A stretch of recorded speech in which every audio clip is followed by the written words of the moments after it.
ketika ada orang tua komen, wah buat WhatsApp gitu rame banget loh waktu awal-awal. Semua orang kayak pengen situasinya nggak seperti ini, pengen situasinya berubah, pengen sekolah bikin sesuatu kebijakan yang menguntungkan orang tua 100% gitu. Yang mana nggak mungkin gitu kan.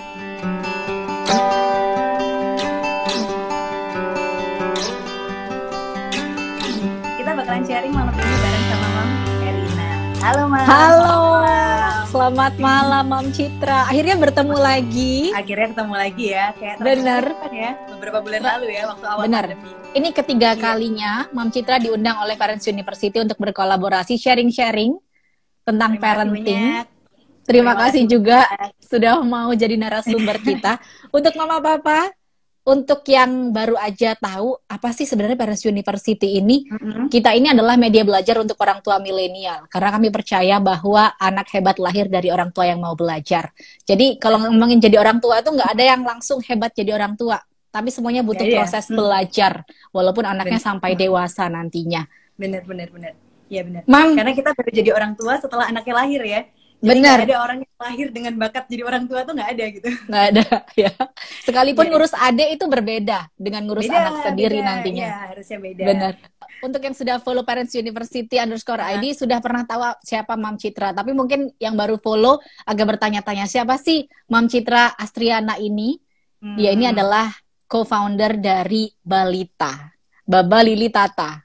Biasanya kalau ngelihat YouTube terus nggak sengaja muterin untuk anaknya, itu wajib tahu Baba Lili Tata itu ternyata buatan orang Indonesia, orang Surabaya, suami istri.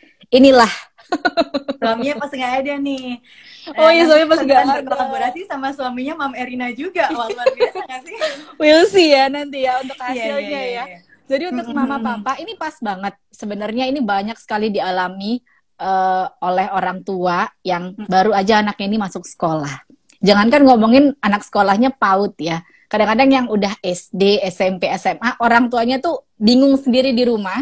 Karena kadang-kadang kalau ngomongin daring sendiri, ini terhambat dengan yang namanya kuota internet.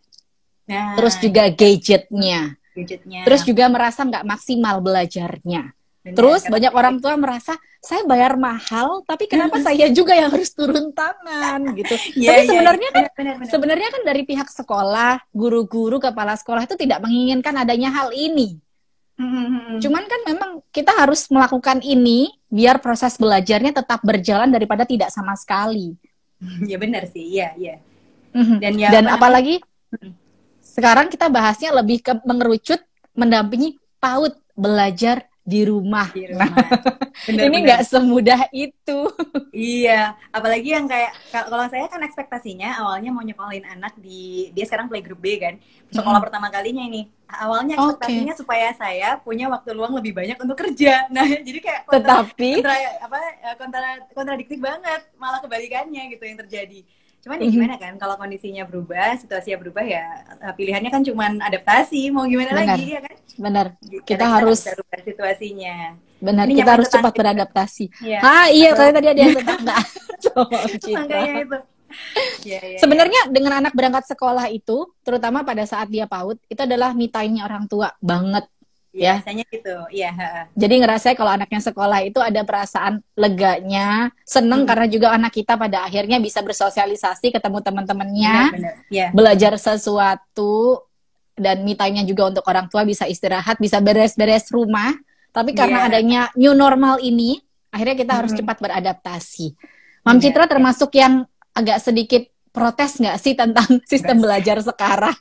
Atau mungkin termasuk yang, aduh capek ya, tiap hari benar-benar harus kita yang mendampingi karena guru by online, anak kadang-kadang kan juga nggak bisa konsentrasi.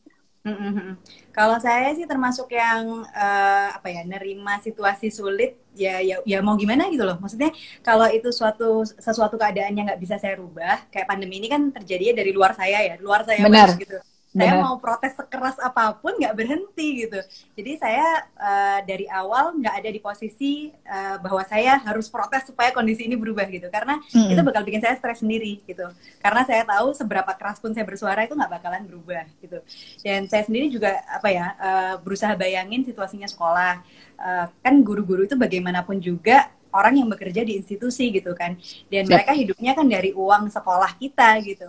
Ketika kita sudah masukkan uang sekolah untuk daftarin anak kita ke situ dengan harapan kita bakalan menyekolahkan anak kita di situ, apapun yang terjadi itu kan mereka tuh hidup dari uang itu gitu. Sekolah itu juga jalan dari uang itu, operasionalnya semua dihitung dari uang itu. Ketika misalnya kita dengan nggak mau taunya, pokoknya duit saya harus kembali gitu karena situasinya seperti dulu lagi. Itu kan sebenarnya apa ya, maksudnya nggak ada gitu ya, yang minta kondisi ini tuh nggak ada. Orang yang mengharapkan kondisi ini terjadi itu nggak ada. Atau yang memprediksi kondisi ini terjadi itu, ya mungkin ada ya orang yang jenius banget yang belakangan ini ramai dibicarakan, yang memprediksi kan kayak ya, tapi kan cuman apa ya, orang-orang menanggapinya itu prediksi yang mungkin masih lama terjadinya gitu. Cuman nggak ada yang benar-benar siap untuk kondisi seperti ini. Dan kalau saya sendiri, saya lihat ini jauh dari saya. Maksudnya apapun yang saya lakukan nggak akan bisa mengubah ini. Jadi ya saya dari awal mindsetnya adalah saya adaptasi. Jadi saya coba lihat gimana sih, apa sih yang bisa saya lakukan di situasi ini gitu. Dan dari awal ketika saya memutuskan ya udah mau sekolah sekolah online gitu, ya udah ekspektasinya yang diturunin gitu. Karena saya tahu yang namanya sekolah online pasti beda sama sekolah non online, sekolah normal umumnya waktu kita datang ke sekolah dan tatap muka sama gurunya. Jadi yang pertama saya turunkan itu harapannya saya sendiri, ekspektasinya saya sendiri. Soalnya cenderung biasanya saya kecewa sama orang atau sama situasi karena saya ngarepnya tinggi. Jadi ya kadang-kadang kan kita ketemu orang, kita punya kesan pertama, oh ya orang ini 100 nih gitu kan. Terus ternyata dia nggak deliver 100, terus kita kecewa gitu kan. Itu bisa diantisipasi dengan cara yaitu tadi di awal mungkin kita nggak usah kayak 100 dulu gitu, skeptis dulu di awal gitu. Walaupun saya sendiri kadang masih susah sih nge-apply itu. Cuman kalau dalam kasus yang sekolah ini kebetulan dari awal saya udah bisa apply itu. Saya pikir waduh, saya pilih sekolah yang kebetulan memang sekolah yang sekolah yang tradisional ya, bisa dibilang sekolah swasta, sekolah yang cukup tradisional, bukan sekolah yang kekinian yang baru gitu. Jadi kemungkinan dari awal saya adaptasi mereka tidak akan secepat sekolah lain. Waktu saya dari awal di kepala saya seperti itu gitu. Jadi ya udah, bahkan waktu awal saya sempat nawarkan diri untuk kalau perlu dibantu, saya mungkin bisa bantu loh. Saya sempat nawarin diri ke guru-gurunya. Soalnya saya punya background, ya saya pernah belajar tentang distance learning. S2 saya tentang pendidikan dan teknologi. Jadi kayak tahun 2015-an apa saya sekolah, dan yang saya pelajarin itu tentang bagaimana melakukan pendidikan online ini gitu. Jadi saya pikir ya kalau emang misalnya mereka perlu dibantu, saya siap, saya mau gitu. Waktu itu saya offer kayak gitu. Tapi yang namanya membantu itu kan juga harus dengan izin dari yang mau dibantu. Ternyata sekolah sudah menyiapkan tim IT dan segala macam untuk menghandle situasi itu. Oh ya udah, oke. Jadi ya saya diem aja gitu. Ketika ada orang tua komen, wah WhatsApp gitu rame banget loh waktu awal-awal. Semua orang kayak pengen situasinya nggak seperti ini, pengen situasinya berubah, pengen sekolah bikin sesuatu kebijakan yang menguntungkan orang tua 100% gitu, yang mana nggak mungkin gitu kan. Benar. Ya waktu itu kita diem aja, maksudnya saya sama suami, paling saya bahasnya cuma sama suami gitu. Ya udahlah, biarin aja gitu. Lagi. Karena memang keadaannya nggak ada yang minta. Mau nggak ada yang minta dan nggak bisa dirubah juga. Benar. Ada beberapa yang pada akhirnya memutuskan untuk membuat sekolah sendiri di rumah untuk anaknya. Ada yang seperti itu karena memang memiliki waktu yang panjang. Tapi untuk orang tua yang bekerja biasanya atau mungkin sibuk dengan pekerjaan rumahnya, ini nggak memungkinkan untuk membuat seperti itu. Tapi sebenarnya kita bisa lihat hal plusnya nih dengan adanya sekolah online ini. Yang pertama, mungkin kita juga merasa tenang, anak-anak bisa, kita merasanya kan di rumah ini lebih aman daripada di luar yang kita nggak tahu virus, bakteri di mana-mana. Terus juga kita punya bonding yang lebih baik pada akhirnya sama anak. Punya waktu. Ya, walaupun memang minusnya, ini kalau dilihat dihitung-hitung memang banyak. Tapi kan itu tadi, sebagai manusia kita memang wajib beradaptasi. Kalau Mam Citra sendiri sebenarnya kalau untuk PAUD nyediain jam khusus nggak untuk anak nih belajar juga selain di luar sekolah online-nya dia?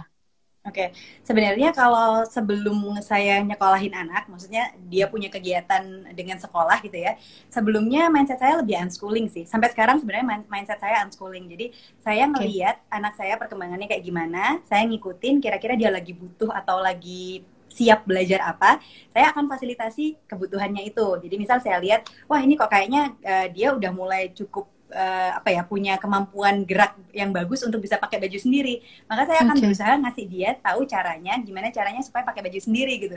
Dan ngasih dia kesempatan untuk setiap kali ada kesempatan pakai baju, dia akan pakai baju sendiri gitu. Jadi mindsetnya lebih kayak belajar itu bukan pakai kurikulum, tapi saya ngikutin dia gitu. Saya liatin dia lagi apa namanya di tahap mana. Lalu di tahap itu saya akan fasilitasi kebutuhan belajarnya. Bisa itu kognitif, bisa itu yang sifatnya kayak tadi motorik ya, bisa itu sikap atau apapun gitu. Jadi lainnya contohnya mungkin kayak kalau kognitif ya. Banyak orang bilang sebelum anaknya usia 5-6 tahun nggak boleh diajarin baca nulis. Nah anak saya kebetulan dia ngeh, maksudnya huruf-huruf tuh dia udah ngeh dan tertarik gitu. Dan suka banget dibacain buku. Jadi anak saya sih sekarang di kondisi sudah bisa baca sasi, nani, apalagi ya, nono, itu dia udah bisa baca gitu. Jadi mengenal beberapa huruf tuh dia bisa gitu. Kalau disuruh ngetik di HP, dia bisa. Tapi kalau disuruh nulis tangan, belum terlalu bisa gitu. Karena motorik tangannya masih lemah gitu. Tapi kalau ngenalin huruf dia bisa. Jadi saya nggak terpaku pada kayak yang boleh apa, yang nggak boleh apa. Tapi saya lihat anaknya. Jadi dia siap belajar apa, saya fasilitasi kebutuhannya dia di situ. Kalau saya bisa gitu ya. Nah, setelah akhirnya saya tergabung di sekolah, otomatis kan saya punya kegiatan yang direncanakan dari sekolah. Nah, itu menurut saya dalam hal itu saya malah terbantu karena sebelumnya kan saya unstructured banget, nggak ada jadwal, nggak ada hari ini mau belajar apa, itu nggak ada gitu. Cuman begitu ada sekolah kan, at least seminggu 3 kali, karena sekolahnya masih playgroup B, seminggu 3 kali saya punya agenda dari sekolahnya. Jadi minggu ini, Mam tolong siapin ini, nanti kita bakalan bikin ini. Jam segini nanti Zoom meeting sama sekolah. Oke, saya malah seneng gitu, karena akhirnya ada kegiatan yang dia lakukan, yang dihandle orang lain. Ya maksudnya, saya yang nyiapin materinya, saya yang nyiapin bahan-bahannya, tapi semua plannya atau apa itu kan gurunya yang bikin. Saya tinggal kayak, yuk kita lihat videonya bareng-bareng, disuruh ngapain sih gitu kan. Kita lihat videonya bareng, terus saya tanya dia, kamu ngerti nggak maksudnya apa? Kalau dia nggak ngerti, saya jelasin gitu. Terus kita siapin alat-alatnya, kita review bareng. Nanti waktu kita bikin bareng, dan bahkan sampai bikin videonya. Kan kalau sekolah online tuh biasanya benar kadang-kadang suruh ngirim video ya. Itu saya edit bareng sama dia. Jadi saya potong-potong di depan dia, bareng dia, terus dia saya bebasin untuk masukin stiker atau masukin musik, masukin apa kayak gitu-gitu sih. Jadi dia juga ngerasa owning, memiliki kegiatannya itu. Gitu. Dan ini mungkin beberapa orang tua karena sekarang saya juga nggak mau dia ngerasa sekolah itu nggak enak atau dia berusaha untuk tidak melakukan itu gitu. Akhirnya ya saya barter. Jadi saya tahu yang dia suka itu apa. Dia suka main game banget, tapi satu hari biasanya saya kasih cuma 1 jam untuk main game. Jadi setelah semua kewajiban dia beres, dia punya waktu 1 jam, dia nyalain TV sendiri, dia main game sendiri, dan saya pasang alarm. Jadi kalau udah bunyi alarmnya harus mati gitu. Kalau misalnya kamu lanjut, ya nggak apa-apa kamu lanjut. Tapi waktu mainmu besok dipotong gitu. Jadi dia udah deh, ya daripada saya lanjut terus besok saya nggak main gitu kan. Jadi akhirnya dia ya itu tiap kali dengar alarm matiin gitu. Nah kalau setelah ada sekolah online ini, tugas-tugasnya dia saya taruh di sebelum main game itu. Jadi kalau itu beres, silakan deh main game.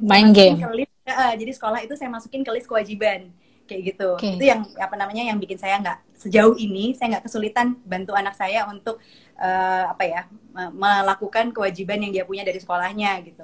Jadi so far sih dia masih oke-oke aja. Bahkan ada beberapa tugas yang dia seneng banget loh.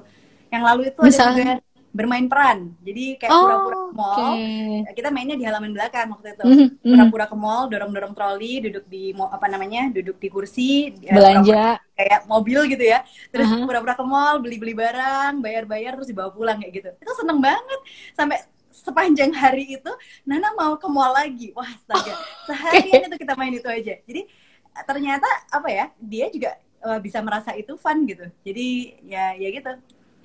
Tadi yang sempat saya dengerin dari ceritanya Mam Citra ini sebenarnya ternyata dari umur 3 tahun usia PAUD ini anak ini memang sudah diajarkan untuk bisa disiplin. Kalau di rumah saya iya sih, kalau anak saya iya. Jadi kadang-kadang beberapa orang tua tuh kayak kadang-kadang takut membuat disiplin itu pada akhirnya dengan marah, dengan mengancam, dengan hal-hal yang seperti itu yang akhirnya anak ini merasa kadang-kadang anak ini merasa nggak fun ya, nggak menyenangkan ya. Tapi ternyata sebenarnya kalau misalnya kita membuat sebuah hak dan kewajiban ini sejak kecil sesuatu yang fun, barter, akhirnya mereka nanti mungkin akan bisa paham sendiri sesuai dengan pada saat mereka tumbuh dewasa. Iya, iya. Awalnya saya juga suka marah, jadi maksudnya paling gampang tuh marah kayak, kamu kok nggak seperti yang saya mau sih. Ya, ya, ya. Tapi efeknya itu bikin saya males, maksudnya bikin saya males marah-marah lagi. Kenapa sih? Soalnya setiap saya habis marah gitu, dia kayak menjauh gitu loh dari saya, kayak jadi kayak nggak senang main sama saya. Jadi apa ya, lebih suka sama papanya, seharian mau sama papanya. Jadi kan saya juga nggak mau kehilangan anak saya gitu. Jadi akhirnya saya belajar gimana ya caranya supaya saya bisa punya apa batas-batas yang nyaman sama dia gitu.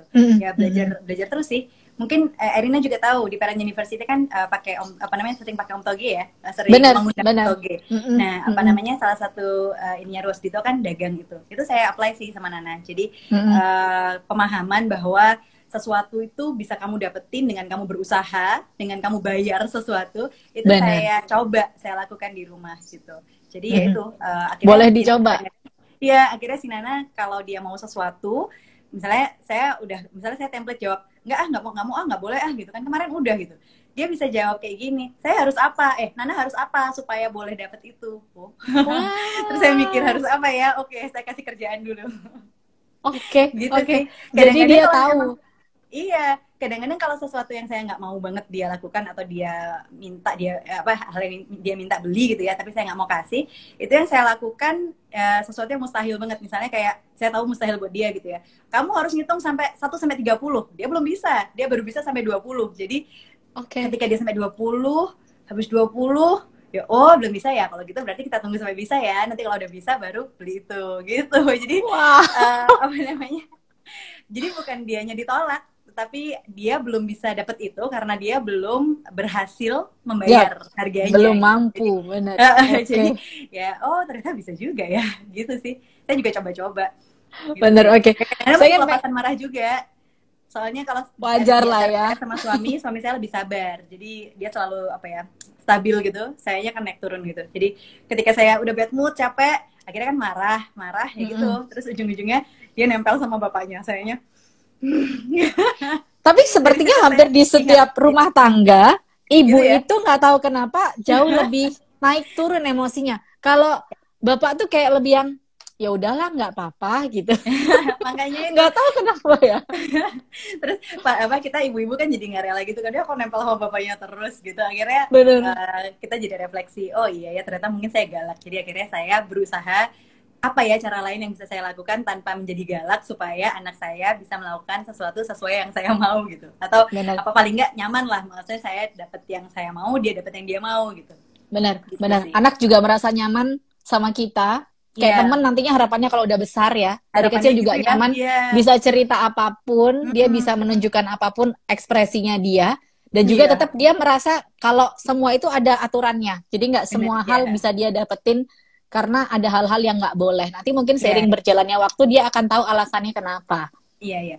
Sebenarnya ada alasan. Ada ini nih. Semakin nyaman hidup anakmu, semakin gampang hidupnya dia, semakin banyak kesulitan yang harus kita buat. Kesulitan sintesis, maksudnya kesulitan buatan. Soalnya orang kan belajar dari sulit kan. Orang belajar itu ketika dia harus berjuang melakukan sesuatu. Dia pengen sesuatu, dia mau sesuatu, tapi dia nggak bisa. Dan dia harus berjuang untuk itu. Nah, kalau kita ada di posisi yang kayak semuanya udah tersedia, tinggal jalan aja, tinggal gelundung aja. Bahkan kita gelundung sedikit ada yang bantuin. Aduh, nggak ada kesempatan belajar gitu. Dan ketika kita nggak punya kesempatan belajar, kita jadi nggak bisa berkembang, nggak bisa dapetin kesempatan untuk jadi diri kita yang lebih baik gitu. Itu juga terutama terjadi pada anak-anak, karena kan dia sebenarnya punya banyak milestone untuk dikembangin.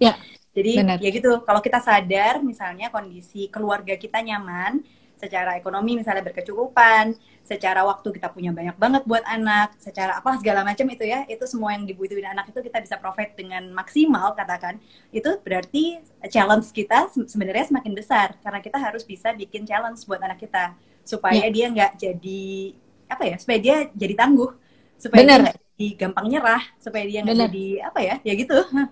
Karena nantinya pada saat dia tumbuh dewasa, dia akan ketemu dengan dunia luar. Iya, Dunia gimana yang nggak orang selalu bikin dia memperlakukan dia, nyaman. bener, yang memperlakukan dia dengan orang sebagai orang asing gitu kan, bukan bukan anak-anak yang Benar, seperti diagung-agungin terus orang tuanya. nggak kayak di rumah Benar. kita gitu. Mam, berarti tadi kan sebenarnya intinya karena adanya pandemi seperti ini, Mm-mm. low your expectation, Mm-mm. ya. Kalau saya sih Jadi ya, biar kitanya juga nggak stres, kita bisa melakukan banyak hal juga, bisa produktif, merasa nyaman. Lebih tepatnya belajar menikmati keadaan ini. bener, iya bener-bener.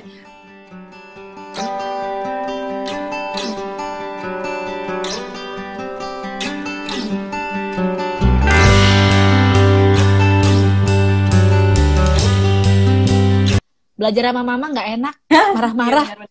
Iya benar, Kembalikan aku ke sekolah, mamaku lebih galak dari guru. iya benar benar.